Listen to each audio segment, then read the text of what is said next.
اعوذ باللہ من الشیطان اللعین الرجیم بسم اللہ الرحمن الرحیم وبہ نستعین وہو خیر ناصر ومعین۔ سلسلہ دروس صحیفہ سجادیہ میں آج صحیفہ سجادیہ کی 52 نمبر دعا کا تذکرہ ہے۔ امام زین العابدین علیہ الصلوۃ والسلام بارگاہ پروردگار میں شدت اصرار کے ساتھ یوں دعا کیا کرتے تھے: اے وہ اللہ جس پر زمین و آسمان کی کوئی شے مخفی نہیں ہے، اور کوئی چیز مخفی بھی کس طرح ہو سکتی ہے جبکہ تو نے ہی اسے خلق کیا ہے، اور تو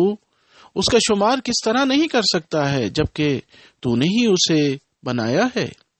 اور وہ تجھ سے کس طرح غائب ہو سکتی ہے جس کی تدبیر تو ہی کر رہا ہے، اور وہ تجھ سے بھاگ کر کہاں جا سکتا ہے جو تیرے رزق کے بغیر زندہ نہیں رہ سکتا، اور وہ تجھ سے کس طرح بچ سکتا ہے جس کا کوئی راستہ تیرے ملک کے علاوہ نہیں ہے۔ تو پاک و پاکیزہ ہے، تجھ سے سب سے زیادہ وہی ڈرتا ہے جو تجھے سب سے زیادہ پہچانتا ہے، اور تیرے سامنے سب سے زیادہ وہی جھکتا ہے جو سب سے زیادہ تیری اطاعت کرتا ہے، اور تیری نگاہ میں سب سے زیادہ پست وہی ہے جس کو تو روزی دیتا ہے، اور وہ تیرے غیر کی پرستش کرتا ہے۔ تو پاک و پاکیزہ ہے، تیرا شریک ٹھہرانے والا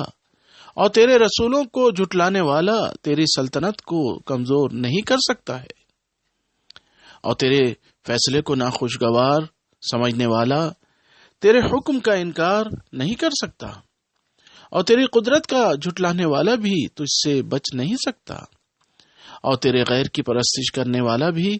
تیرے ہاتھ سے نکل نہیں سکتا، اور تیری ملاقات کو ناپسند کرنے والا بھی دنیا میں ہمیشہ نہیں رہ سکتا ہے۔ تو پاک و پاکیزہ ہے، تیری شان کس قدر عظیم ہے، اور تیری سلطنت کس قدر مستحکم ہے، اور تیری قدرت کس قدر شدید، اور تیرا حکم کس قدر نافذ ہے۔ تو پاک و پاکیزہ ہے، تو نے تمام مخلوقات کے لیے موت کا فیصلہ کر دیا ہے، چاہے وہ توحید پرست ہوں یا کافر، سب موت کا مزہ چکھنے والے ہیں، اور سب تیری طرف آنے والے ہیں۔ تو بابرکت اور بلند و برتر ہے، تیرے سوا کوئی معبود نہیں، تو اکیلا ہی ہے، تیرا کوئی شریک نہیں ہے۔ میں تجھ پر ایمان لایا، میں نے تیرے رسولوں کی جانب سے لائی جانے والی تیری کتاب کو قبول کر لیا، اور تیرے علاوہ ہر معبود کا میں نے انکار کیا، اور میں تیرے علاوہ کسی دوسرے کی پرستش کرنے والوں سے بیزار ہوں۔ اے اللہ، میں نے اس عالم میں صبح و شام کی ہے کہ اپنے عمل کو قلیل تصور کرتا ہوں اور اپنے گناہوں کا معترف ہوں، اور اپنی خطاؤں کا اقرار کرتا ہوں۔ میں اپنے نفس پر ظلم کی بنا پر ذلیل ہوں کہ میرے عمل نے مجھے تباہ کر دیا ہے، شہوتوں نے مجھے ہر شے سے محروم کر دیا ہے۔ لہذا میرے مولا، میرا سوال اس شخص کا سوال ہے جس کا نفس لمبی امیدوں کی بنا پر بالکل غافل ہے، اور اس کا بدن رگوں کے ساکن ہونے کی بنا پر غفلت میں پڑا ہوا ہے۔ دل نعمت کی فراوانی کے باعث فتنہ گر ہو گیا ہے، اور فکر انجام کار کے بارے میں کم ہو گئی ہے۔ میرا سوال اس شخص جیسا ہے کہ جس پر امیدوں کا غلبہ ہو گیا اور خواہشات نے اسے بہکا دیا، دنیا اس پر مسلط ہو گئی ہو اور اجل اس کے سر پہ سایہ فگن ہو۔ یہ اس شخص کا سا سوال ہے جس کا تیرے سوا کوئی رب اور تیرے علاوہ کوئی ولی